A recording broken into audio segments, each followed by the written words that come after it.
Next up, we've got one of my favourite games, well, I wouldn't say favourite, but just like a lot of these Japanese games, or some of them actually, are kind of like cherished kind of GameCube games in the collection. These are all the proper Japanese exclusives. What I know what that is. Next one is it's not a Japanese exclusive, but it's Dobutsu Bancho, which is also known as shit. What was the name of it again? I have to Google this quick. It's not Doggy Dog. It's something else. Dobutsu Bancho.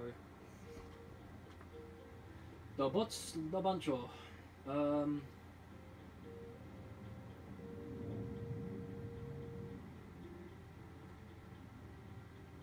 I'm sure it's got a. Oh, that's it. Yeah, Cubivore. This is actually released in the Europe as well. I don't think it had. No, it was released in the US, but I don't think it had a. Actually, let me double check.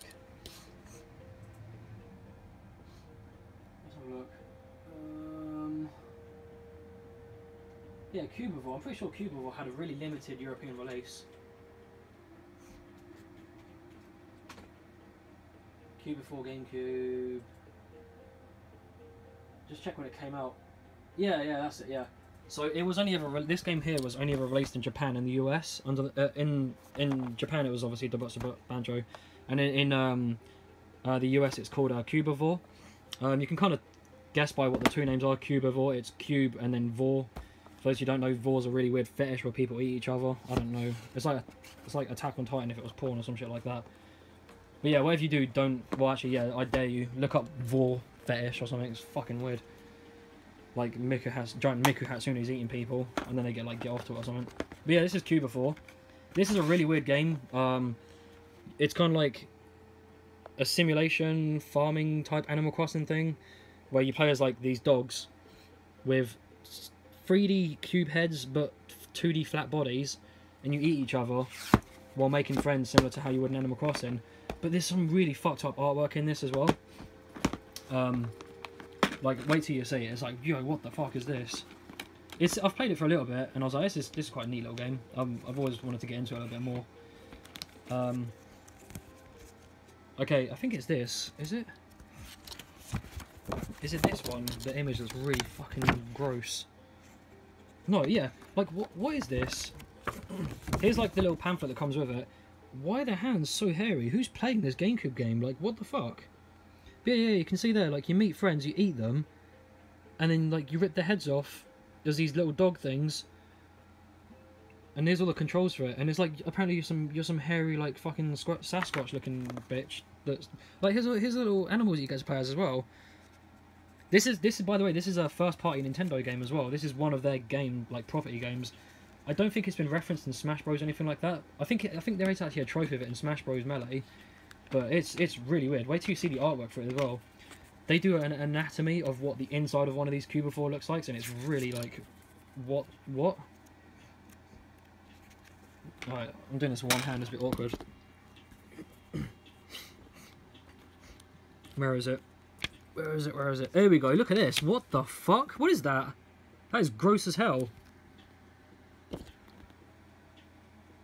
This is like the anatomy of what a Cubivore thingamajig looks like. Oh my god. This is a Nintendo game as well. There's the skeleton of the thing as well. I don't even know, man. Like, Nintendo, just fucking weird. Yeah, these are the things you play as. And you eat them. But this is what they look like inside. If you've ever wanted to know what a Cubivore monster thing looks like, they're gross as hell. Yeah, it's a really weird game, but it's actually quite fun as well. Pretty violent, I guess, like cutesy animal violence. There's that one there. It looks like Tatakiki, because I've seen that before as well. I might put it on a little bit actually and just give it a go, just to show you guys like what it looks like in motion, because it's a really weird game. I'm pretty sure I've seen a speedrun of this as well.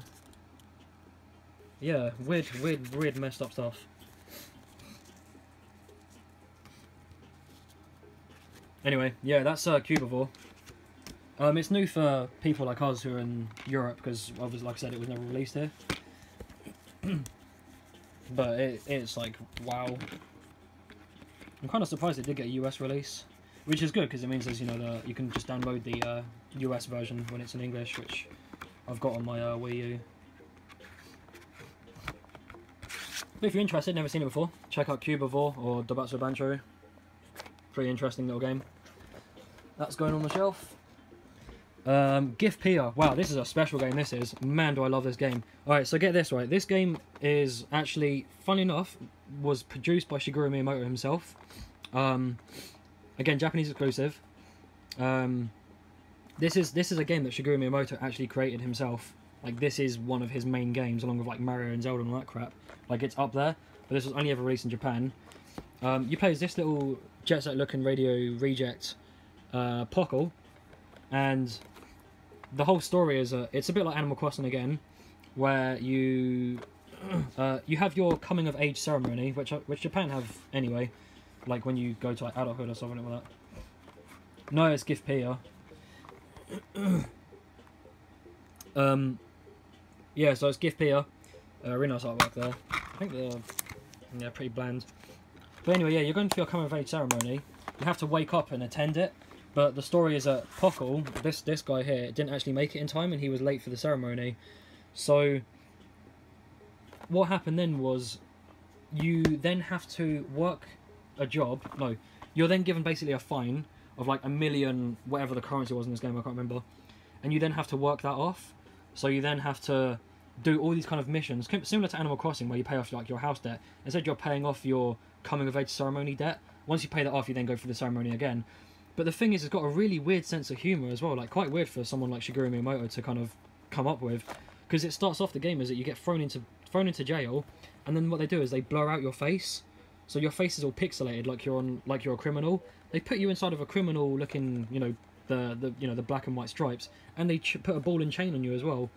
And the whole time you have to walk, like the beginning of the game is for the first major part of the game, it's just you walking around with a ball and chain with your face blurred out. And then everyone you interact with is like, yeah, you're a scumbag because you missed your coming of age ceremony. It's a really weird game, but I've played it quite a bit actually as well. And you can actually find the English translation. Not a translation of the game itself, but it's someone who's got like a whole website dedicated to every single line of dialogue. So I've been through probably about 10 or so hours of the game and I was really enjoying it as well. Might have to complete it at some point. But yeah, a really weird game. Kind of surprised that Shigeru Miyamoto came up with this. Definitely worth checking out if anyone's interested. I'm going to put that in the pile because I might give that a go later on.